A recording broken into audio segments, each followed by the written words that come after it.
अस्सलाम वालेकुम नाज़रीन, ख़बर से ख़बर में खुश आमदीद। मैं हूँ इफ्तिखार शराजी। नाज़रीन, हुकूमती दावे अपनी जगह पे कि अफरात ज़र को सिंगल डिजिट में लाया जा चुका है और साथ में ये कि इंटरेस्ट रेट कम हो चुका है और मईशत एक तरह से उड़ान भर चुकी है।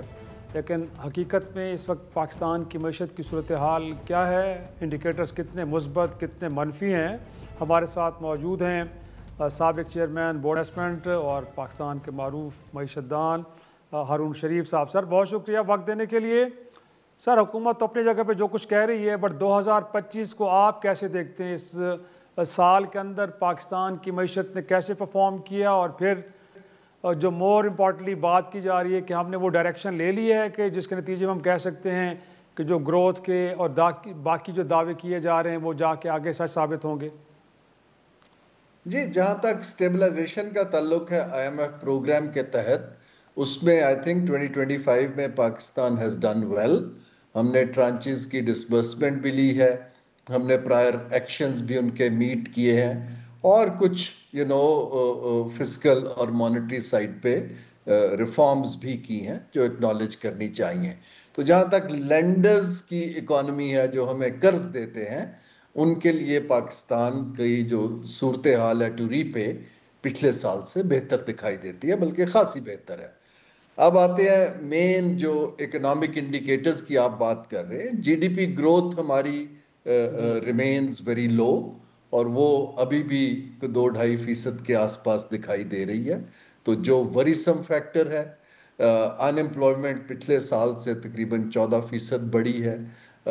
इसका मतलब ये है कि जो हमारी ग्रोथ हो भी रही है वो ऐसे सेक्टर्स में है जो डिग्निफाइड जॉब अपॉर्चुनिटीज़ क्रिएट नहीं कर रहे हैं।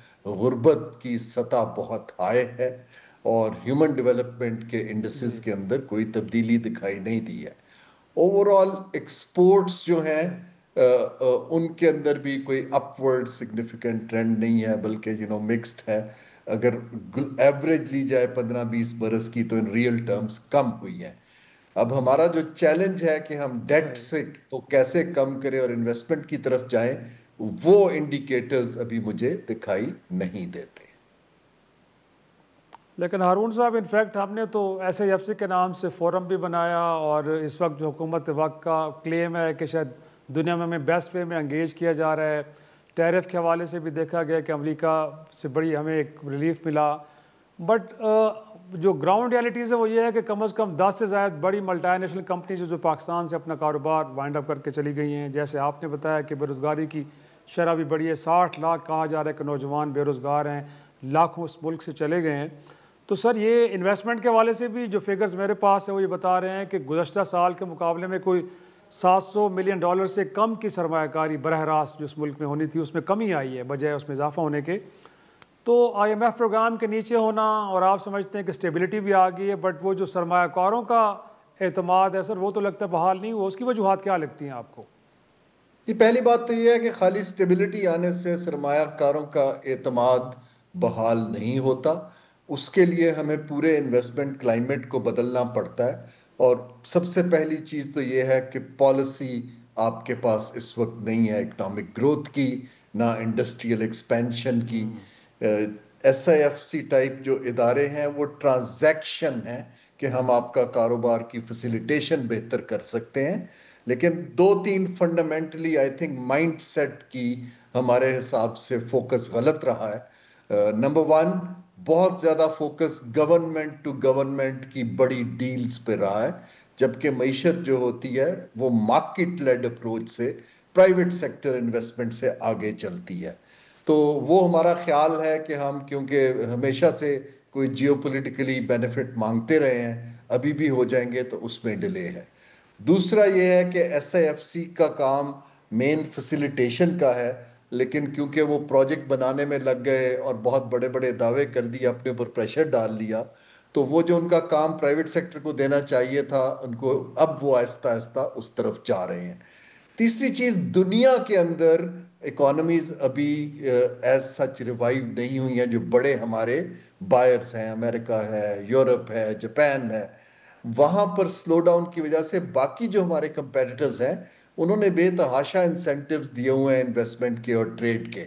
तो हमारी ब्यूरोक्रेसी के अंदर वो कैपेबिलिटी नहीं है कि वो कटिंग एज पॉलिसी मेकिंग कर सकें और इदारों में ऐसे लोगों को लगा सकें जो उनको इम्प्लीमेंट करें।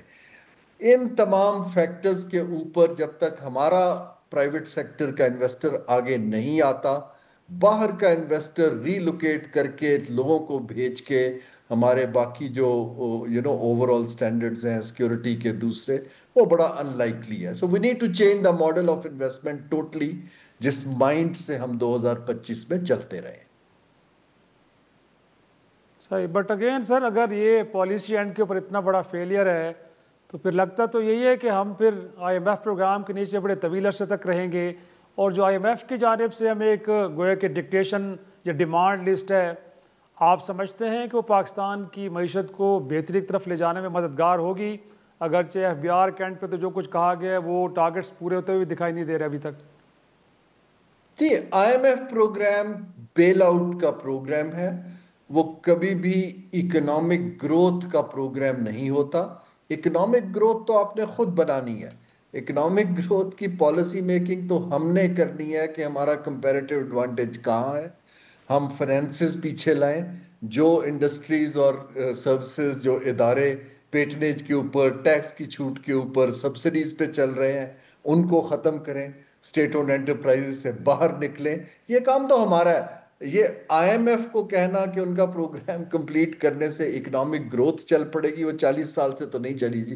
देखिए ना, हमने कोई तकरीबन 15 एक्सटेंडेड फंड फैसिलिटीज ली हैं, बाकी SBAs और दूसरे छोटे एग्रीमेंट किए हैं फंड के साथ। वो तो एक पैच वर्क है कि आप अपने एक्सटर्नल लायबिलिटीज को पे कर लें और कुछ अपनी पब्लिक फाइनेंशियल मैनेजमेंट को ठीक कर लें। आई थिंक हमें बड़ा क्लियर होना चाहिए और अवाम से डिनाइल से निकल के बात करनी चाहिए कि इकोनॉमिक ग्रोथ आज की कंपेटिटिव वर्ल्ड में हमने खुद से करनी है।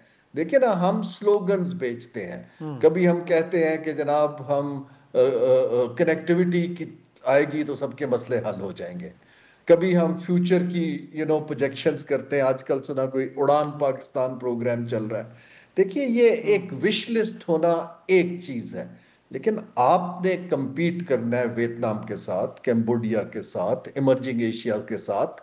उसके लिए एक्सपर्टीज के लिए स्पेस नहीं क्रिएट करेंगे और प्राइवेट सेक्टर के रियल लीडर्स जो सब्सिडीज पर नहीं चल रहे उनको एनकरेज नहीं करेंगे तो काम मुश्किल हो जाए। और लास्टली सर, क्विकली आपसे जानना चाहूँगा कि सिक्योरिटी सिचुएशन और मुल्क के अंदर पॉलिटिकल जो इस वक्त टेम्परेचर है, ये कितना एक बहुत बड़ी हर्डल है इकनॉमिक ग्रोथ के अंदर? ये इस फैक्टर को आप कैसे समझते हैं कि इसकी कितनी अहमियत है? जी, मैं खिते में और दुनिया में बहुत ममालिक से काम करता रहा हूँ, अब भी कर रहा हूँ। पाकिस्तान का रिस्क प्रीमियम, ये जो आप फैक्टर्स कह रहे हैं, the political fragmentation, intensity, the security threats, वो बाकियों से ज़्यादा बढ़ चुका है। अगर एक इन्वेस्टर के पास 5 ऑप्शंस हैं तो पाकिस्तान का रिस्क प्रीमियम ज़्यादा है। अब ऐसे हालात में आप किस तरह कारोबार करें? द बेस्ट इज़ कि पाकिस्तान की बड़ी कंपनियों को लीड दें कि वो जॉइंट वेंचर्स करें, ताकि जैसे चाइनीज़ हमारे पार्टनर हैं उनके ज़्यादा लोग ना भेज ना पाए उनको। दूसरा, ब्रांड न्यू जिसको हम ग्रीन फील्ड प्रोजेक्ट कहते हैं उनकी तरफ ना जाएं, उसकी हर्डल्स भी बहुत हैं, फाइनेंसिंग भी नहीं है, इश्यूज भी हैं, प्रॉपर्टी राइट्स के भी हैं, डिस्प्यूट रेजोल्यूशन के भी हैं। आप जॉइंट वेंचर करें और एग्जिस्टिंग बेस की कैपेसिटी इन्हेंस करें। सो इसको हम कहते हैं जी कि रिस्क मिटिगेशन, या आप ऐसा मॉडल दें कि इन्वेस्टर्स का रिस्क जितना कम किया जा सके। ये जो ओपन है कि जी लोग आएंगे फॉरेनर और पैसे लगाएंगे, चेक लिख के चले जाएंगे, इस शराब के अंदर बहुत देर से हमारी पॉलिटिकल एलीट जिंदा है। ये ना हुआ है और आजकल के हालात में बिल्कुल होता दिखाई नहीं दे रहा। बहुत शुक्रिया। साबिक चेयरमैन बोर्ड ऑफ इन्वेस्टमेंट हारून शीर साहब बता रहे थे कि इस वक्त मीशत की सूरत हाल कैसी है और 2026 में अगर इसको बेहतर करना है तो पीस ऑफ एडवाइस उनकी जानिब से क्या आता है। छोटा सा ब्रेक। नाज़रीन, ब्रेक के बाद मुल्क के अंदर जो सियासी सूरत हाल है वो किस नहज पे है और क्या ये पॉलिटिकल पोलराइजेशन 2026 में कहीं ख़त्म हो पाएगी कि नहीं, एक छोटी सी ब्रेक के बाद डिस्कस डिबेट करते हैं। प्रोग्राम में एक बार फिर खुश आमदीद। नाज़रीन, हम बात करें 2025 मईशत के हवाले से तो ये साल कुछ ज़्यादा उम्मीद अफजा नहीं रहा, लेकिन सियासी मंजरनामा भी बड़ा डिस्टर्ब नज़र आया है। लेकिन इसकी वजूहात क्या हैं? क्या सियासी जमातें या कुछ हिडन फैक्टर इसके ज़िम्मेदार हैं? हमारे साथ मौजूद हैं सीनियर सहाफ़ी तजज़ियाकार अलीना शिगरी। बहुत शुक्रिया अलीना वक्त देने के लिए। हम थोड़ा सा 2025 को देख रहे हैं कि साल के अंदर मुख्तलिफ़ मैदानों में क्या कुछ हुआ। सियासी मंजरनामा आपको किस तरह का लगता है, और अगर ये डिस्टर्ब्ड है तो फिर किन लोगों को जिम्मेदार करार दिया जाए, सिर्फ सियासतदानों को या कुछ और भी? शुराई साहब अस्सलाम वालेकुम, बहुत शुक्रिया प्रोग्राम में इनवाइट करने के लिए। शुराई साहब, आपने दुरुस्त कहा कि 2025 ओवरऑल एक अच्छा साल नहीं रहा। कॉन्स्टिट्यूशनल ह्यूमैनिटेरियन ग्राउंड्स पे कॉन्स्टिट्यूशनल क्राइसिस हमें नजर आता है, ह्यूमैनिटेरियन क्राइसिस नजर आता है, पॉलिटिकल क्राइसिस नजर आता है, और एक इकोनॉमिक क्राइसिस जो इन सब से जुड़ा है वो हमें नजर आ रहा है। ह्यूमैनिटेरियन क्राइसिस में मैं तब कहती हूँ कि जब आपको पता है नंबर्स जो आते हैं, 22% लोग जो हैं वो अनएम्प्लॉयड हों इस मुल्क में, गुर्बत की सतह से 45% लोग जो है वो नीचे चले जाएं। कॉन्स्टिट्यूशनल क्राइसिस हम देखते हैं कि जी जहां पर तरमीम पे तरमीम की जाती है और जिसको बाकायदा तौर पे एक ब्लेटेंट असॉल्ट कंसिडर किया जाए आईने पाकिस्तान में। पॉलिटिकल क्राइसिस है जो कि हैंडल ही नहीं हो पा रहा, और जिससे जुड़ा हमारा माशी एक जो बहरान है जो कि इस हद तक तूल पकड़ चुका है। मेरे ख्याल से कलेक्टिवली जहां पर अब भी हमने साल का आगाज देखा था शिराजी साहब, मुज़ाकरात के नोट पे हुआ था, आपको याद होगा। अभी जब हम बात भी कर रहे हैं तब वो फिजा गुज़िश्ता साल बनी थी और साल का आगाज मुज़ाकराती अदवार से हुआ। लेकिन फिर तब से लेकर अब तक अगर हम बीच में देखें तो इतनी कोई वॉलेटिलिटी नजर आती है, और उसका कसूर जो है वो अल्टीमेटली तो जाता है कि वो तमाम लोग जो इस वक्त बरसरे इक़्तिदार में हैं उनको ही मैं मौरूद इल्ज़ाम इसलिए ठहराऊंगी क्योंकि गवर्नमेंट्स का काम होता है केओस को कंट्रोल करना, बहरानों पर काबू पाना, सिचुएशन को हैंडल करना। ऑपोजिशन की हमेशा एक स्टेटेड पॉलिसी होती है, एक स्टेटेड पोजीशन नजर आती है।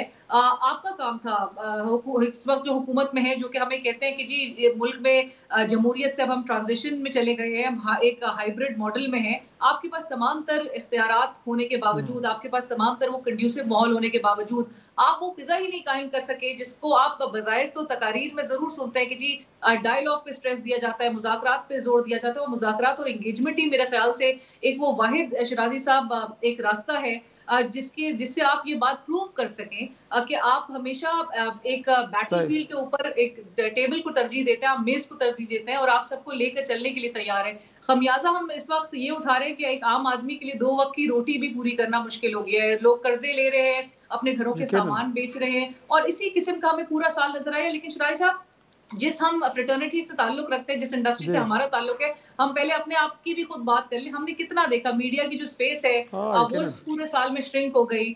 जो आपकी जर्नलिज्म की क्वालिटी है वो डिक्लाइन हमें करती हुई नजर आई। आपकी जो लेगेसी मीडिया है वो सोशल मीडिया के पीछे चला गया और सोशल मीडिया के पास तमाम तरह कंट्रोल आ गया। सो बहुत चीजें इस मुल्क में होती हुई नजर आई। सिर्फ एक जो मैं समझती हूँ शिराजी साहब पॉजिटिव चीज थी इस पूरे साल में, वो हमने जिस तरह से भारत को फेंटा लगाया। I am not a pro war person, लेकिन एक्ट ऑफ एग्रेशन अगर हम पे मुसल्लत किया गया तो हमने दुनिया को दिखा दिया कि पाकिस्तान ने ना सिर्फ अपनी डिटरेंस जो क्रेडिबिलिटी है उसको रीस्टैब्लिश किया, बल्कि पूरी दुनिया जो है इस वक्त आपके स्किल सेट की मुतरफ है। और वो कॉन्फ्लिक्ट मेरे ख्याल से उसमें पाकिस्तान की जो कारकर्दगी रही और ग्लोबल स्टेज पे जो हमारी प्रोमिनेंस हमने दोबारा हासिल कर ली, उसको तो पूरी दुनिया में तस्लीम किया गया। बिल्कुल बिल्कुल जी बिल्कुल। लेकिन अलीना जो आप अलीना मैं इनफैक्ट जी, लेकिन अलीना अगर मैं देखूं तो हमने माजी में, आप भी इसकी शायद हैं, कि इससे ज़्यादा हमने सीरियस पॉलिटिकल क्राइसिस देखे हैं, बहुत ज़्यादा तशद्दुद देखा है। बट उस वक्त लीडरशिप ने बहरहाल चीज़ों को गोया के सेटल कर लिया, लोग बैठे डायलॉग टेबल पे और मसाइल हल हो गए। बट आपकी जो पॉलिटिकल इस वक्त लीडरशिप है, इसके माइंडसेट को आप कैसे डिस्क्राइब करेंगी? एबिलिटी का इशू है या अथॉरिटी का इशू है? प्रॉब्लम कहाँ पे आ रही है कि मसाइल हल नहीं हो पा रहे? मेरे ख्याल से दोनों ज्यादा है। अथॉरिटी पे ज्यादा सवाल उठ रहे हैं इस मुल्क में। एक आम आदमी भी जान चुका है बहुत अच्छी तरह, उसको अब सेंसिटाइज करने की इतनी जरूरत नहीं पेश आती। लोग भी जानते हैं इस वक्त, और जब हुकूमत बरमला इस बात का इजहार करे कि जी ये मुल्क जो है अब एक हाइब्रिड मॉडल अगर 90s में होता तो उसके फवायद जो है वो बड़े ज्यादा होते, वज़ीर दिफा खुद ख्वाजा आसिफ साहब कह रहे हो, तो ज्यादा अथॉरिटी पे भी सवाल आते हैं। लेकिन मेरे ख्याल से बहुत ज्यादा बेहतर होता कि ये हुकूमत जिसकी जो रहनुमाई हासिल करती है साबिक वज़ीर आज़म नवाज शरीफ साहब से, उनके भाई इस वक्त मुल्क के चीफ एग्जीक्यूटिव हैं, वो खुद कहे बरमला आके कि जी हम रहनुमाई, हम तमाम विजन जो है वो नवाज शरीफ साहब का है। और नवाज शरीफ साहब इस मुल्क में जो सबसे ज्यादा सीनियर सियासतदान भी हैं, तजुर्बाकार भी हैं, 3-3 बार वो जो है वो वजीर आजम रह चुके हैं। सो एक्सपेक्ट यही किया जाता था कि वो जमात जो इस वक्त बरसर इक़्तिदार है और जो कि ड्राइविंग सीट पे है, अगरचे एक हमें कोलिशन गवर्नमेंट जरूर नजर आती है, लेकिन ड्राइविंग सीट पे इस वक्त नून लीग है और एक्सपेक्ट यही किया जाता था कि बहरानों से निकालने के लिए भी नून लीग को एक बड़ेपन का मुजाहरा करना चाहिए और एक कल्चर ऑफ कोएग्जिस्टेंस। मेरे ख्याल से तमाम फरीकैन इस वक्त शिराजी साहब अपनी अपनी पोजीशंस लेकर बैठे हुए हैं और जिससे मुल्क को नुकसान हो रहा है। मुल्क आगे, अनफॉर्चुनेटली मुल्क आगे नहीं बढ़ पा रहा। स्ट्रीट मूवमेंट की कॉल दी जा रही हो। अलीना, अगर हम थोड़ी देर के लिए मान लें कि हुकूमत नालायक है, इनिशिएटिव के एंड के ऊपर वो नहीं ले रही जो लेने चाहिए, बट दूसरी तरफ जो खड़ी लाइन की दूसरी तरफ खड़ी जमात है वो पीटीआई या अपोजिशन की दीगर जमातें हैं, उनके बारे में क्या कहेंगी? जो उनके एंड पे एग्रेशन है, जो उनके अंदर सोशल मीडिया के ऊपर नैरेटिव बिल्डिंग की जा रही है, आपको नहीं लगता कि वो भी एक बड़ा अहम फैक्टर है कि सिचुएशन काम डाउन नहीं हो रही? तो ताली तो लगता है कि दोनों हाथों से बाज रही है।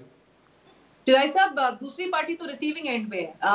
हमने गुज़िश्ता साल भी देखा, 2024 के फरवरी के इलेक्शंस हो, उससे पहले का एक सिनेरियो आपके सामने है।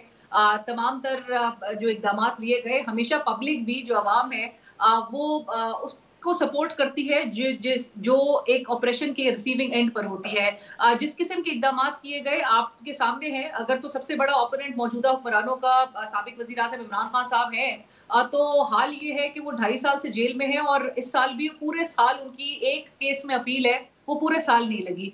सो पीटीआई इस वक्त भी मैं समझती हूँ कि हैंडकफ पोजीशन में है। जो बाहर है, जो सारे लोग इस वक्त इक़्तिदार में है, जो सर जोड़ के हमें नजर आता है रात भर असेंबली में बैठ के लेजिस्लेशन के लिए जो है वो एक साथ अलाइन हो जाते हैं, लेकिन वो अवामी मसाइल पर अलाइन नहीं होते। वो इस बहरान से निकलने के लिए सारे अलाइन नहीं होते। किस तरह से एक तनाव की कैफियत है जिसमें हमें सिर्फ और सिर्फ इस वक्त भी हमने पूरे साल देखा है शिराई साहब, सिर्फ पॉलिटिकल स्टेटमेंट से आगे हम नहीं कोई प्रैक्टिकल इकदाम देख रहे। हम एक्सपेक्ट करते हैं ये तमाम जो सियासी जमातें और इस वक्त दो बड़ी जमातें जो इस वक्त इक़्तिदार में हैं, ऑपोजिशन में तो सबसे बड़ी जमात पीटीआई एक तरफ है, कॉर्नर्ड है, ऑपोजिशन के पास कितनी स्पेस है वो आपके सामने है। लेकिन जो दो बड़ी जमातें इस वक्त इक़्तिदार में हैं, उनको पॉलिटिकल ऑडेसिटी की दिखाने की जरूरत है। आप थोड़ी जुर्रत दिखाएं, थोड़ी हिम्मत दिखाएं, आगे बढ़े। जहां पर आप एक चोक्ड माहौल में रखेंगे, लोग भी जो है वो एक गम गुस्से का फर्दर शिकार होंगे, लोगों में एक रेज जो है वो बढ़ेगा। आप लोग या फिर आप गवर्नेंस से लोगों को मुतमईन करें। गवर्नेंस पर बहुत एक बड़ा सवाल है। अफवाज पाकिस्तान को जो सिविलियन गवर्नमेंट्स के करने वाले काम है शिराई साहब, वो तक करने पड़ रहे हैं और जिसका बरमला इज़हार फील्ड मार्शल साहब खुद कर रहे हो कि गवर्नेंस के गैप्स को भी अगर पूरा करना पड़ रहा हो तो सिविलियन गवर्नमेंट्स पे सवाल आता है। और मेरे ख्याल से 2026 में हम इस किस्म की सिचुएशन ना देखें, जो कि बज़ाहिर तो अभी तक के एक्शन से यही नजर आ रहा है कि ईयर एंड भी हमें इसी नोट पे नजर आ रहा है। उम्मीद सिर्फ यही की जा सकती है और कि कोई थोड़ी जरा एक सैनिटी का मुजाहिरा किया जाए, एक कोई मैच्योरिटी का मुजाहिरा करते हुए हमारे ये पॉलिटिकल लीडरशिप्स जो है वो थोड़ी करेज दिखाएं और मिलके आगे बढ़ने की तरफ आए, क्योंकि ये मुल्क की बात हो रही है, डायलॉग और एंगेजमेंट्स। यकीनन कहीं ना कहीं इंप्रेशन मिलता भी हमें है कि सियासतदान ऐसा करना चाह रहे हैं, बट लास्टली सवाल मेरा यही है कि इन क्राइसिस को ख़त्म करने में सियासतदान को रोल प्ले करेंगे कि या माजी में कभी हमें लगता है कि जुडिशरी या फिर इस्टेब्लिशमेंट के इंटरवेंशन से चीज़ें सेटल होती हैं। तो आपको लगता है कि 2026 में अगर इन क्राइसिस को ख़त्म करना है तो उन इदारों का रोल भी देख रही हैं आप कि नहीं देख रही? शिराई साहब, आपके सामने जुडिशरी का हाल जो है, बैक टू बैक जो लेजिस्लेशंस हुई उससे जुडिशरी किस हद तक एग्जीक्यूटिव के कंट्रोल में आ गई, विद ऑल ड्यू रिस्पेक्ट ताबे हो गई, वो सबके सामने है। 26वीं आईनी तरमीम, फिर इस साल की 27वीं आईनी तरमीम, उसके बाद जुडिशरी के हाथ ज़्यादा कुछ नहीं बचा और जिस किस्म के हमें मामला नजर आ रहे हैं, जिस तरह से चलाए जा रहे हैं, वो सबके सामने है। दूसरी तरफ एक अहम फरीक है जो हमें माजी में शिराई साहब यही तमाम सियासतदान ये कहते हुए नजर आते थे कि किसी भी एक केओटिक सिचुएशन से निकलने का हल वाहिद रास्ता यही है कि पावर स्ट्रक्चर के तमाम स्टेक होल्डर्स को ये समझने की जरूरत है कि मुल्क जो है वो आगे नहीं बढ़ रहा। मुल्क अगर क्राइसिस का शिकार है तो उससे आपका जो एडवर्सरी है वो सबसे ज्यादा फायदा उठाता है। वो आपको आपके वीक पॉइंट्स पे आके एक्सप्लॉइट करता है। ऑलरेडी आपको पता है भारत जो है उसकी हरबे हथकंडे रुके नहीं है, बावजूद इसके कि उसको अजीमत का सामना पूरे ग्लोबल स्टेज पे हुआ है, लेकिन जो डिस्टेबलाइज करने के लिए पाकिस्तान को, पाकिस्तान की मईशत को, पाकिस्तान के विद इन पाकिस्तान लोगों को मुतनफ़िर करने के जो हरबे हैं, इंस्टीट्यूशंस के अंदर जो डिवीजन क्रिएट करने की बातें हैं, वो तमाम तो तूल पकड़ेंगी, क्योंकि एक एडवर्सरी आपका वो तमाम सिचुएशन को देख रहे हैं। सो उसमें जरूरत इस बात की तमाम पावर स्ट्रक्चर के स्टेक होल्डर्स एक साथ बैठें, यूनिफाइड स्टांस के साथ ही आप मेरे ख्याल से मुल्क के मसाइल से निपट सकते हैं। ये अपनी अपनी 1.5 ईंट की मस्जिद बना के ऑपोजिशन को कॉर्नर करके आप सिविलाइज्ड डेमोक्रेसीज की मिसालें उठानी चाहिए।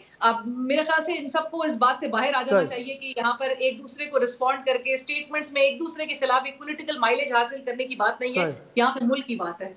सर बहुत शुक्रिया अलीना शिगरी। नाजरीन एक छोटा सा ब्रेक लेते हैं और ब्रेक के बाद पाकिस्तान की सलामती को लाक खतरात कितने बड़े हैं, उनसे कैसे निपटा जाए डिस्कस करते हैं। प्रोग्राम में एक बार फिर खुश आमदेद। नाजरीन 2025 पाकिस्तान के लिए सिक्योरिटी हवाले से बड़ा मुश्किल साल रहा है। गोया कि कहा जाता है कि दहशत गर्दी के जो वाक़यात 2025 में हुए हैं, शायद इसकी नज़ीर माजी में भी बड़ी कम मिलती है। क्या वजूहात हैं? क्या वाकई सरहद पार से अफ़गानिस्तान और फिर हिंदुस्तान की वजह से पाकिस्तान के अंदर दहशत गर्दी की वारदातों में इजाफ़ा हुआ, या कुछ हमारे अपने फेलियर्स भी हैं? हमारे साथ मौजूद हैं सीनियर सहाफ़ी तज़कियाकार उमर फ़ारूक साहब। सर बहुत शुक्रिया वक्त देने के लिए।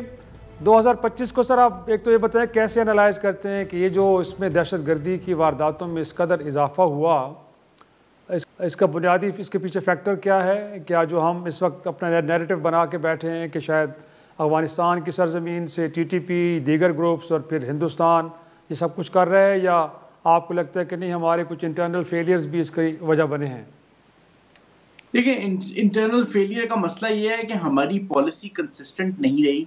एक तो हम जो भुगत रहे हैं वो उन 20 सालों को भुगत रहे हैं जिसमें हमने अमेरिकन के खिलाफ अफगान तालिबान को सपोर्ट किया। अफगान तालिबान को 20 साल तक हम ये ताना बर्दाश्त करते रहे अमेरिका से कि हम अफगान तालिबान को लॉजिस्टिकल सपोर्ट, हाइड आउट्स और ट्रेनिंग प्रोवाइड कर रहे हैं। अब वही अफगान तालिबान हमारे कंट्रोल में नहीं है और वो ऐसे ग्रुप को सपोर्ट कर रहे हैं जो पाकिस्तान के लिए एग्जिस्टेंशियल थ्रेट पोज करता है। तो हमारा 20 साल उनको सपोर्ट करना जो है, इस नतीजे पे उसका ये नतीजा भी नहीं निकल सका कि वो हमारी सपोर्ट कर सकें या हमें एग्जिस्टेंशियल थ्रेट फेस करनी पड़ी है TTP से।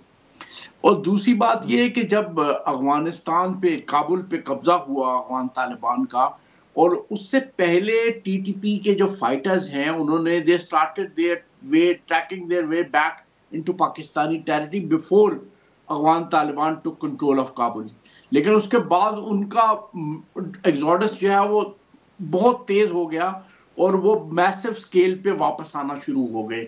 उनको हाइड आउट्स प्रोवाइड कर रहे थे, टाउन्स और जो बॉर्डर टाउन्स और सिटीज़ थी अफगानिस्तान में, वहाँ उनके हाइड आउट्स थे। वो बड़े आसानी से बॉर्डर क्रॉस करते थे और पाकिस्तानी टेरिटरी में आके छोटे छोटे उन्होंने ऑपरेशन शुरू कर दिए।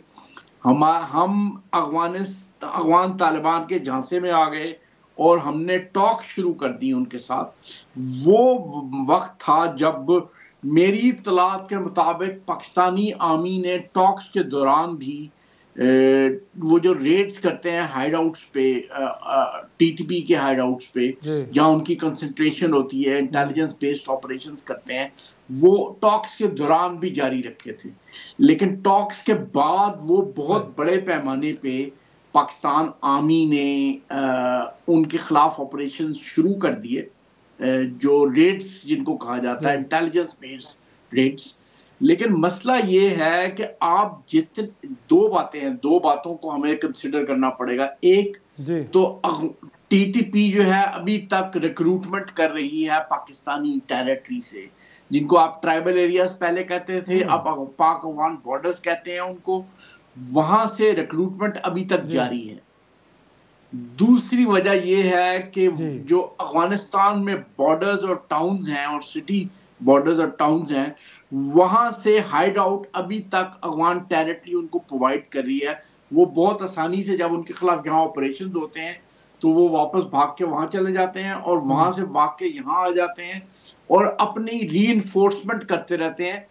यूएन की रिपोर्ट के मुताबिक 6000 फाइटर्स जो हैं अफगान टीटीपी के अभी अफगानिस्तान में मौजूद हैं। नाजरीन, प्रोग्राम एक छोटा सा ब्रेक, वापस आते हैं, गुफ्तगू को आगे बढ़ाएं। प्रोग्राम में एक बार फिर खुश आमदेद। सर, ये जो बियॉन्ड बॉर्डर्स थ्रेट्स को एलिमिनेट करने की जो हमारी इस वक्त पॉलिसी है, एक तो डिप्लोमेटिक फ्रंट के ऊपर हम शायद कोशिश कर रहे थे एंगेजमेंट की, वो नहीं हो पाई, बट उसके अलावा आप समझते हैं कि जिस अंदाज में अपने ऑपरेशंस को लेके चल रहे हैं, हमें कामयाबियाँ मिल पाएंगी या जंग हमारे लिए और ज़्यादा तवील हो जाएगी?